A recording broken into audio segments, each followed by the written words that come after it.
Ah, les amis, bon, je sais pas quoi vous dire, hein. Franchement, j'ai envie de vous dire que je suis fatigué. Ah oui, je suis fatigué. J'espère que vous allez bien, voilà, et que vous avez passé une bonne journée. Vous êtes en train de passer une belle soirée aussi, une belle nuit. Alors, Real Madrid, Chelsea au Santiago Bernabéu. Match soldé par une victoire du Real de Madrid 2-0. La question qu'on devrait se poser, la première question, en fait, c'est comment ils font. Comment ils font. Non, mais franchement, en fait, c'est fou, quoi. Vous les voyez le samedi, il y a quelques jours seulement contre le Villarreal. Et aujourd'hui, voilà, le type a changé, quelque chose a changé. Juste le fait d'allumer l'hymne de la Ligue des Champions, c'est fini. Il y a quelque chose qui s'active. Ils sont là, on ne sait pas ce qui se passe. Il y a l'adrénaline qui monte, il y a l'inspiration qui vient, et c'est fini. Ils te font ce genre de match de bonhomme. Non mais les gars, mais c'est incroyable. À l'issue de ce match, il y a beaucoup de choses qu'on peut dire. Déjà, quand le match commence, bon, quand on voit déjà la formation qui est proposée, c'est normal, c'est logique. Chelsea qui vient avec un 3-5-2, mais tu te dis, 5 joueurs milieu de terrain, tu regardes les joueurs, tu te dis, bon voilà, c'est pas mal. Mais le problème, c'est que tu as l'impression que Chelsea, c'est une équipe maudite. Et Chelsea, c'est une équipe maudite. Ils font absolument tout. Ils ont autant de joueurs. Ils ont acheté plus de 46 joueurs. Mais rien ne marche quand ils viennent sur le terrain. Pourquoi? Parce que c'est une équipe sans âme, sans fond de jeu. Ils ne savent pas comment jouer et ils ont un mauvais positionnement sur le terrain. Aujourd'hui, on l'a vu. Les joueurs qui n'arrivaient pas à se retrouver, ils n'arrivaient pas à avoir des automatismes en eux. Le milieu de terrain qui était peuplé. Et c'était pratiquement pas la peine. Un milieu de terrain aujourd'hui, Chelsea, ils se font littéralement broyer. Ils ont 5 milieux de terrain, mais le positionnement est tellement mauvais que le Real de Madrid les domine totalement au milieu de terrain. Ce que Modric, Kroos et Valverde ont fait au milieu de terrain aujourd'hui, mais c'est incroyable. Modric dans les récupérations, Kroos dans les passes distillées des deux côtés. Il y avait une domination totale face à un milieu de terrain à 5. Et il y a une chose que je voulais dire aussi, concernant le latéral, et concernant le côté gauche, mais les Madrilènes, commencez pas à envoyer des messages à Mendy. Non, mais franchement, Mendy devrait avoir honte. Mendy devrait avoir honte d'être toujours dans cette équipe-là.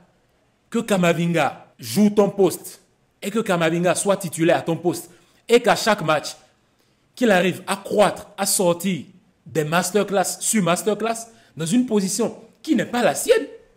Non, mais attention, Mendy, remets-toi en question. Mendy devrait avoir honte là où il est, mais c'est incroyable. Non, mais aujourd'hui, vous voyez la défense du Real, mais tu te dis, mais ça ne ressemble à rien, cette défense-là, au jeu proposé il y a quelques jours contre Villarreal, mais ça t'étonne. C'est comme si le mode Ligue des Champions, dès que ça s'active, mais ça devient autre chose. Je ne sais pas si vous avez remarqué aujourd'hui, mais qui s'est rendu compte de la manière dont le Real de Madrid aujourd'hui a défendu durant tout le match. Mais même à 2-0, on aurait cru qu'ils étaient à 0-0, mais c'est fou. Vous avez vu le bloc? À chaque fois, mais ils ont créé... Mais c'est dingue. Quand certains disent que le football, ce n'est pas la tactique, ce n'est pas une organisation dans le jeu, mais c'est faux. On ne met pas des joueurs sur le terrain pour jouer en désordre. Non, non, non, non, non.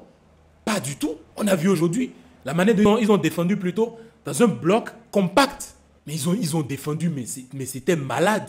Mais c'était ouf. Vous voyez les joueurs de Chelsea, ils prenaient la balle, ils étaient à 2, mais quand vous voyez, c'est comme s'il y avait une cage qui était à chaque fois formée pour les empêcher de trouver une sortie de balle ou les empêcher de trouver une solution, que ce soit sur les côtés, que ce soit sur les autres ailes.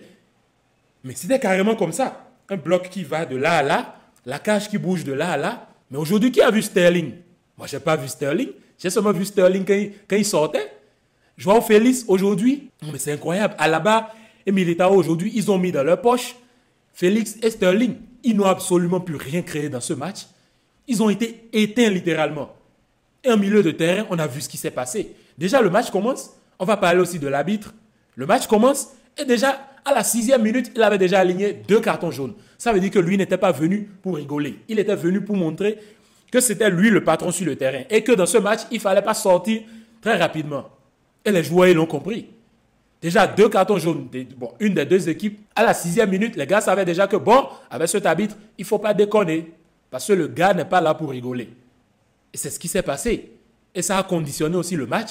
Fofana, qu'est-ce qui se passe? Quand Fofana prend le carton jaune, c'est fini. Durant tout le match, il ne pouvait plus mettre. un pied, il ne pouvait plus aller à la charge, il ne pouvait plus mettre du poids sur Vinicius, il ne pouvait plus faire certaines fautes, c'est fini. Il n'avait plus droit à l'erreur. Camavinga aussi pareil, mais il te sort un match de malade parce qu'il a cette capacité-là à se calmer, à gérer le temps et de savoir à quel moment mettre le pied, paf, et prendre la balle. Point barre. On a vu ce qui s'est passé.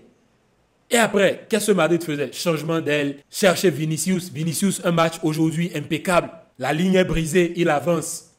Il essaye de marquer, ça sort. Voilà, Benzema, il vient faire un tapin. On ne va pas lui en vouloir aussi, il fait des tapines, mais c'est un numéro 9. Il est là où il faut, il met le but, voilà, c'est tout. Après, tu as Ben Chilwell qui fait la faute derrière, dernier défenseur. Ils ont été vaincus. La balle en profondeur, gagner le dos de la défense. Il va seul et Rodrigo va seul. Bon, il n'a plus le choix que de faire faute. Carton rouge, mérité, direct, il sort.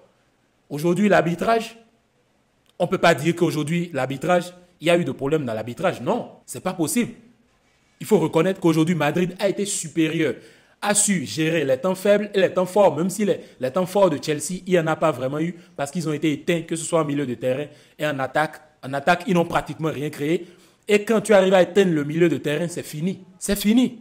Aujourd'hui, Thiago Silva, après, bon, il sort, il était un peu énervé et tout, mais tu vas faire quoi? C'est Madrid devant. Et les jours de Ligue des Champions, tu ne sais pas ce qui se passe. En fait, on ne trouve pas d'explication lors des matchs de Ligue des Champions. C'est incroyable. Ils ont été disciplinés à tous les postes. Ils ont su gérer les temps forts, les temps faibles. Ils ont su défendre durant tout le match. En bloc, ils ont eu à former des cages pour pouvoir éteindre tous les joueurs de Chelsea.